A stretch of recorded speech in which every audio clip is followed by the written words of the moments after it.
Good morning दोस्तों, मैं हूं फूल सिंह योगी। और आज अपन डिस्कस करेंगे सोम के क्यूज में simple stress and strain topic में मोस्ट इम्पोर्टेंट ऑब्जेक्टिव क्वेश्चनों के जो आपके लिए BTR Jodhpur civil engineering second year exam के लिए और आरएसएम एसएसबी जेई के लिए, एसएससी जेई के लिए और ऑल सिविल इंजीनियरिंग एग्ज़ामों के लिए बहुत ही मोस्ट इम्पॉर्टेंट रहने वाले हैं। यदि आप चैनल पर नए हैं तो चैनल को लाइक कीजिए, सब्सक्राइब कीजिए और अपने दोस्तों को शेयर कीजिए। चलिए वीडियो स्टार्ट करते हैं। पहला क्वेश्चन है, Poisson ratio is define as, यानी पॉइजन अनुपात परिभाषित किया जाता है। Option A axial stress upon lateral stress, option B lateral strain upon axial strain, option C lateral stress upon axial stress, option D axial strain upon lateral strain. जो कि Poisson ratio होता है lateral strain upon axial strain. यह आपको axial strain linear strain मिल सकता है, longitudinal strain मिल सकता है। आपको याद करने का तरीका है कि पॉइजन म्यू बराबर जो होता है वो लेटरल ऊपर एल ए, नीचे या तो लीनियर लिखा मिलेगा आपको एल आई, या फिर लॉन्गिट्यूडिनल आपको लिखा मिलेगा, या एक्सियल स्ट्रेन लिखा मिलेगा। तो आपका करेक्ट आंसर होगा lateral strain upon axial strain. Next, आपके मोस्ट जो अनुपात हैं आने वाले हैं, रेशो हैं, वो इनमें से आते हैं। यंग मॉडुलस ऑफ इलास्टिसिटी क्या होती है, आप कंफ्यूज होते हैं बार बार, तो इसके लिए मैं आपको बता देता हूँ कि young modulus of elasticity stress upon strain, जिसे आप इसे नोट करते हैं, स्ट्रेस अपॉन स्ट्रेन जिसे आप इसे नोट करते हैं, ये normal stress upon normal strain होता है। नेक्स्ट है प्रत्यास्थता गुणांक, यदि आप कहें तो प्रतिबल अपॉन विकृति, प्रतिबल अपॉन विकृति। नेक्स्ट पॉइजन अनुपात, अभी आपने पढ़ा था lateral strain upon longitudinal strain बोल सकते हैं, एक्सियल स्ट्रेन बोल सकते हैं और लीनियर स्ट्रेन भी इसे बोला जाता है। इसे म्यू से नोट करते हैं और 1/m से भी इसे दर्शाते हैं। यदि मैं पॉइजन अनुपात की बात करूँ, पार्श्व विकृति अपॉन अनुधार्य विकृति हिंदी में, जिसे आप lateral strain upon longitudinal strain बोलते हैं। नेक्स्ट है वर्क मॉडुलस। वर्क मॉडुलस में आपको याद करना है डायरेक्ट स्ट्रेस होता है, ऊपर क्या आता है डायरेक्ट स्ट्रेस आता है, नीचे वॉल्यूमेट्रिक स्ट्रेन, वॉल्यूमेट्रिक स्ट्रेन। इसे आप कैसे नोट करते हैं, यानी सीधा प्रतिबल अपॉन आयतन विकृति, जिसे आप कैसे नोट करेंगे, कैसे नोट करते हैं। नेक्स्ट है शियर मॉडुलस और मॉडुलस ऑफ रिजिडिटी, इसे आप सी से भी नोट करते हैं, एन से भी करते हैं और जी से भी करते हैं। अधिकतर बुकों में तीनों से ही मेंशन किया जाता है इसे, तो आपको सी से याद करना है कि शियर क्या होता है, सी। और इसमें दोनों शियर में आते हैं, shear stress upon shear strain, shear stress upon shear strain. आपको इस तरीके से याद करना है, सी से शियर, ठीक है, और shear stress upon shear strain, जिसे कर्तन बल और अपॉन कर्तन विकृति कहा जाता है। यंग प्रत्यास्थता मापांक ई कॉमा आयतन मापांक के और पॉइजन्स अनुपात म्यू के बीच में संबंध आपको हमेशा याद रखना है। यह आपका होगा सी, ई बराबर 3k1 - 2 म्यू। आपको इस तरीके से याद करना कि के साथ हमेशा 3k होगा, क्या होगा 3k होगा, और ज़्यादा होने की वजह से 1 - 2 म्यू होता है। एक रिलेशन होता है ई बराबर 2 C G या N प्लस 1 होगा ये वाला, लेकिन इसकी जगह क्या होगा, C होगा या N होगा या G होगा K की जगह। K के साथ में हमेशा 3 आता है। जैसे इसका रिलेशन आपको, जैसे कि मैंने आपको बताया कि E बराबर 2J yes G 1 plus mu, C भी आ जाता है, G की जगह N भी आ जाता है, तो आपको हमेशा रखना है इसके साथ में क्या होता है 2 होता है और K के साथ में 3 होता है। 3 होने की वजह से, ज़्यादा होने की वजह से इसे माइनस किया जाता है 1 माइनस 2 म्यू। और E बराबर 9 के G upon 3K plus 3G। Next mu में यदि आप रिलेशन की बात करेंगे तो वो होता है 3K minus 2J G upon 6K plus 2G। ये मोस्ट रिलेशन इम्पोर्टेंट है बहुत ही, तो आपको याद करने ज़रूरी है। Next, the material that has sum property in all direction is called. वह सामग्री जिसके गुण स्वभाव सभी दिशाओं में समान हो वह निम्नलिखित कहलाती है। क्या कहलाती है? यदि जिसके सभी दिशाओं में हों उसे कहते हैं आइसोट्रॉपिक। क्या कहते हैं? आइसोट्रॉपिक। और यदि प्रत्येक पॉइंट पर की यदि बात की जाए तो वो होता है होमोजेनियस। लेकिन इसने सभी दिशाओं की बात की, डायरेक्शन की बात की है, तो वो डायरेक्शन के लिए आइसोट्रॉपिक होता है।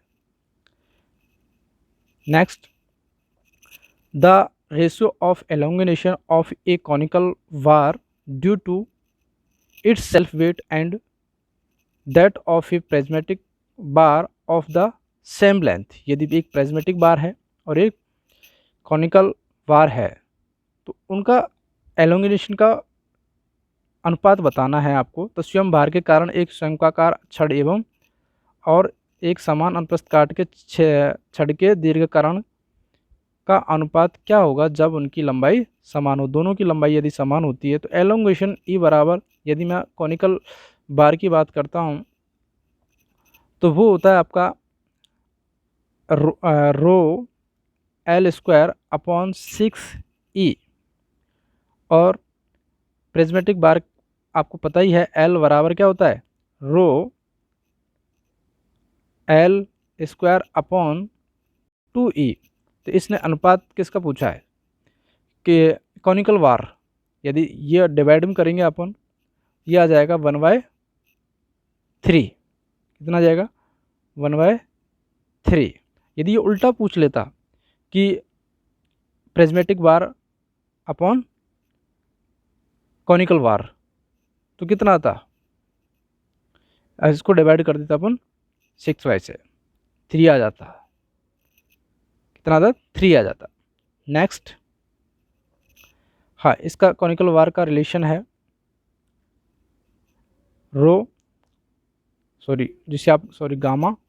Gamma L square upon 6E। और इसका है प्रिज्मेटिक का gamma L square upon 2E। इसे आप रेशो में लेंगे तो ये 1/3 आ जाएगा। यदि उल्टा होता तो कितना आ जाता? 3 आ जाता, 3/1, क्योंकि 6/2 3 आता, 6/2 आता तो ये 3 आ जाता। Next, the ratio of stress, shear stress and shear strain of elastic material, यानी प्रत्यास्थ पदार्थ के लिए अपरूपण प्रतिबल और अपरूपण विकृति का अनुपात होता है। जैसे मैंने आपको बताया था shear stress upon shear strain किस में आता है, किस में आता है? अभी बताया था शियर मॉडुलस या modulus of rigidity, modulus of rigidity भी कहते हैं उसे। तो इसमें दोनों ऑप्शन है, modulus of rigidity A option, B option है modulus of rigidity and shear stress, तो इसका ऑप्शन होगा बी, दोनों बहुत। Next, a body is said to be in equilibrium if, यानी कोई वस्तु सम अवस्था में कहलाती है यदि, कब होगी? फर्स्ट ऑप्शन है इसका it moves horizontally, B it moves vertically, it rotates about the C G. What equilibrium कब होती है? समीशन ऑफ एच बराबर 0, समीशन ऑफ वी बराबर 0 और समीशन ऑफ एम बराबर 0। यदि ये इक्वेशन सेटिस्फाई होती हैं तीनों, तो आपकी कोई बॉडी इक्विलिब्रियम होती है। इसमें नहीं है तो इसमें ऑप्शन रहेगा आपका D, none of this. Next, आपको दो लिस्ट दी हुई है जो आपको सूची मैच करवाने हैं। फर्स्ट ये है आपका रिजिड परफेक्टली इलास्टिक, यानी कि रिजिडली आप ये कह सकते हैं परफेक्टली इलास्टिक क्या होता है। परफेक्टली इलास्टिक कब होगा? जब आप एक निश्चित लिमिट के बाद यदि स्ट्रेन अप्लाई कर रहे हैं तो वो मटेरियल दोबारा से वापस अपनी ओरिजिनल अवस्था में नहीं आता है, पहले वाली अवस्था में नहीं आता है, वो परिवर्तित होते जाता है, उसे आप क्या कहेंगे? रिजिडिटी परफेक्टली प्लास्टिक कहेंगे। तो आप ये डायग्राम यहाँ से यहाँ तक जा रहा है, जिसके बाद चेंज हो रहा है। इसमें प्रोपोर्शनलिटी लिमिट ये है, इसमें ये है सी। यदि आप ए को 3 से मिलाते हैं तो ये परफेक्टली होगा। नेक्स्ट है इलास्टिक परफेक्टली प्लास्टिक। पहले क्या है? इलास्टिक है, यहाँ तक इलास्टिक है, उसके बाद परफेक्टली प्लास्टिक। देखिए आप, ये इनवर्स प्रोपोर्शनलिटी लिमिट तक चल रहा है, जिसके बाद ये इस तरीके से आ रहा है। नेक्स्ट है रिजिड स्ट्रेन हार्डनिंग।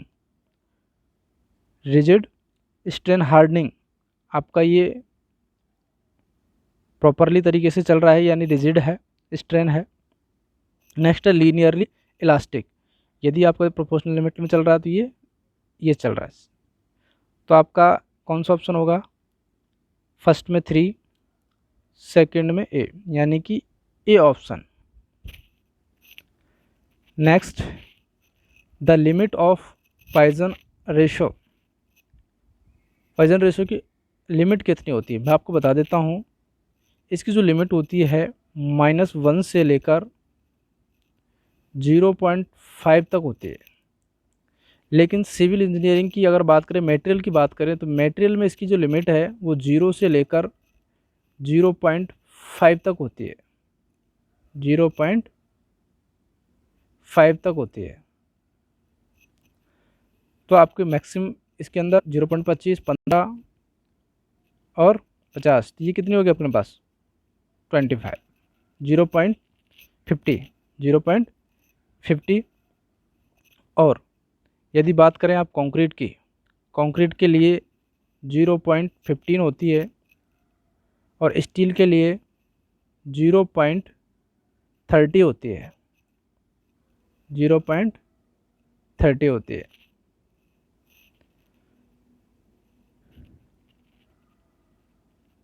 जैसे आपको ये टेबल दी हुई है, कॉर्क के जो पॉइजन्स रेशो है, अनुपात है, वो कितना होता है?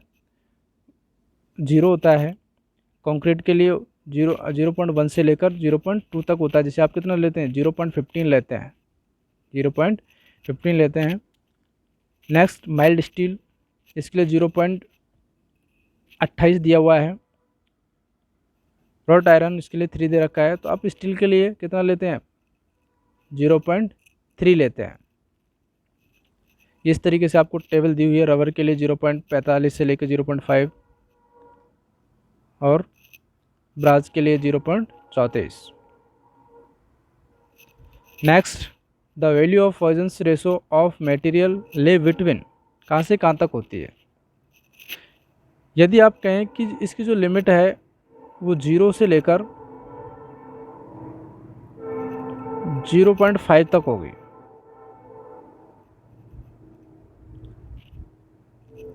Next, the unit of modulus of resilience.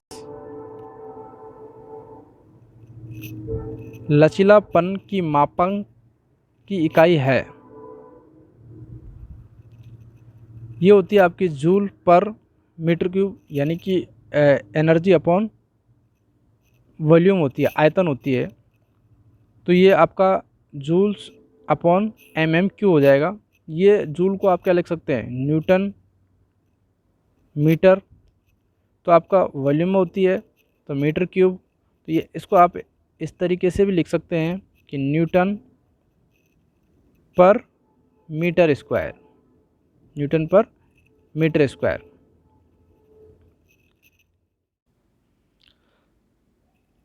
Next question है the ratio of the total elongation of a bar of uniform circular cross section produce under the its self weight of the elongation produce by the external load equal to the weight of the bar, यानी उसी wait का उस पर यदि load apply किया गया है तो कितना एलोंगेशन होगा, और जितने भार उस सेल्फ वेट का भार है उसके कारण कितना एलोंगेशन होता है, उनका अनुपात कितना होगा, वो होगा 0.5, क्योंकि आपको पता है WL/AE आपने पढ़ा था कि W लोड लगा हुआ है तो, और यदि सेल्फ वेट की बात करें तो वो कितना होता है WL/2AE होता है,